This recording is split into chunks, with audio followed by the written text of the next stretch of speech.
Assalamualaikum warahmatullahi wabarakatuh. Perkenalkan, nama saya Iza Anissa dari kelas KPI B4. Nah, di sini saya akan memaparkan tentang mata kuliah komunikasi massa. Nah, di sini kita akan mempelajari tentang beberapa teori dan juga contoh dari komunikasi massa.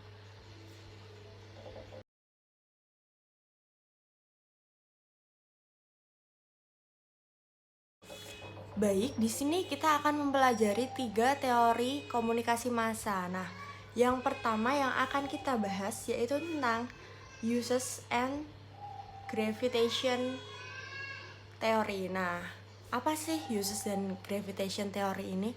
Nah, itu adalah salah satu teori komunikasi di mana titik berat penelitian dilakukan pada penonton sebagai penentu pemilihan pesan dan media. Nah, pemirsa dilihat sebagai individu aktif dan memiliki tujuan. Nah, mereka bertanggung jawab dalam pemilihan media yang akan mereka gunakan untuk memenuhi kebutuhan mereka, dan individu tahu kebutuhan mereka dan bagaimana memenuhinya. Nah, jadi di sini user itu sendiri adalah pengguna dan gravitation yaitu kepuasan. Jadi di sini itu pengguna itu mengetahui apa yang mereka inginkan dan apa yang mereka butuhkan. Contoh nih, yang pertama, ketika kita buka YouTube kan kita kan suka nih dengerin lagu yang genrenya misalkan romance atau genrenya sad atau sedih kayak gitu. Nah, ketika kamu suka sama channel YouTube-nya, pasti kamu subscribe. Nah, itu salah satu contoh dari users and gravitation. Nah, yang kedua yaitu ketika kalian melihat atau membuka media sosial, contohnya Instagram. Nah, ketika kalian menyukai konten dari Instagram itu, contoh kalian hobinya masak. Nah, di situ kalian follow nih pengguna-pengguna misalkan MasterChef kayak gitu. Jadinya kalian follow tuh misalnya Instagramnya Chef Rena kayak gitu. Nah, jadi kalian itu sebagai pengguna mengetahui apa yang kalian butuhkan seperti itu. Nah, untuk yang kedua yaitu tentang spiral of silence. Nah, spiral of silence sendiri adalah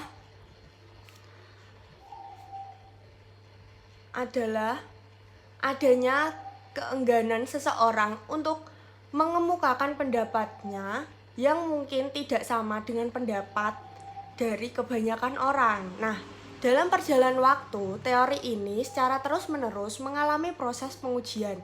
Pada saat teori tersebut digunakan oleh kalangan akademisi ataupun masyarakat umum untuk menerangkan, meramalkan, menjelaskan fenomena komunikasi yang terus berkembang dan bervariasi.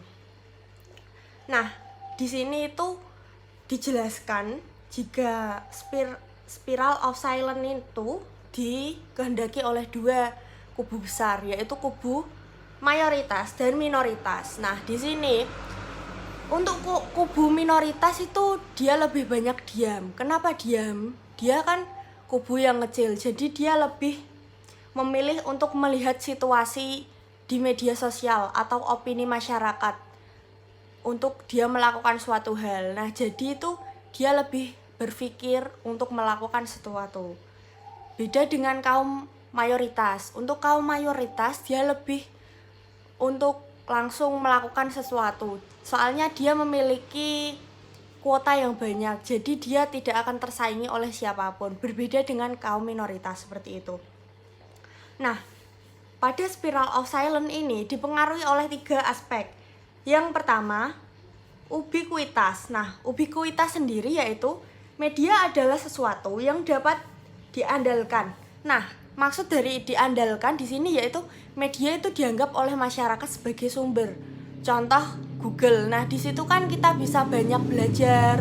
Contoh YouTube. Nah, di situ kan kita bisa belajar video tutorial, entah tutorial make up, masak dan lain-lain. Nah, yang kedua yaitu kumulatif. Nah, kumulatif itu mengulang-ulang sehingga tertanam di benak masyarakat. Nah, jadi itu diulang-ulang. Contoh nih, berita yang lagi viral sekarang, misal COVID-19. Nah, di sini kan udah mendarah daging ya. Jadinya itu berita-berita itu diulang-ulang terus. Akhirnya masyarakat jadi berpikiran, oh berarti berita itu kebanyakan malahan disiarkan itu lewat handphone. Kita ketika buka handphone langsung ada tuh beritanya. Jadi itu di benak masyarakat tertanam karena terus-menerus mendapatkan informasi dari HP tersebut. Nah, atau dari internet. Yang ketiga yaitu konsonan. Konsonan yaitu pandangan yang dianut oleh masyarakat. Nah, pandangan yang dianut masyarakat maksudnya di sini adalah sesuatu yang viral. Nah, contoh makanan atau minuman. Terus informasi-informasi yang sudah ada di masyarakat. Nah, contoh yang sangat kecil yaitu minuman dalgona. Minuman dalgona kan sudah viral nih gara-gara media, maksudnya kan ada informasi langsung disebarluaskan kayak gitu. Nah, yang berikutnya dan juga yang terakhir yaitu teori media ekologi. Nah, teori ini banyak membahas tentang perkembangan teknologi komunikasi, khususnya dampak sosial yang ditimbulkan oleh teknologi tersebut. MC Luhan menyatakan bahwa teknologi mempengaruhi kehidupan manusia sehari-hari. Manusia tidak akan bisa hidup tanpa teknologi. Manusia dan teknologi itu sendiri memiliki hubungan yang bersifat simbiosis. Artinya, teknologi merupakan sesuatu yang diciptakan oleh manusia itu sendiri.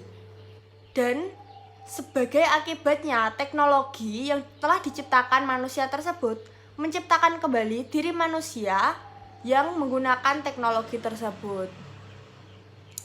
Nah, jadi di sini maksud dari media ekologi sendiri adalah teknologi itu bisa mempengaruhi manusia. Nah, dalam arti mempengaruhi bagaimana? Mempengaruhi itu ada dua kata sifat. Yang pertama mempengaruhi dalam hal yang positif, yang kedua mempengaruhi pada hal yang negatif. Nah, pada hal yang positif pertama yaitu kita mendapatkan informasi yang bisa disebarluaskan dalam tanda kutip positif.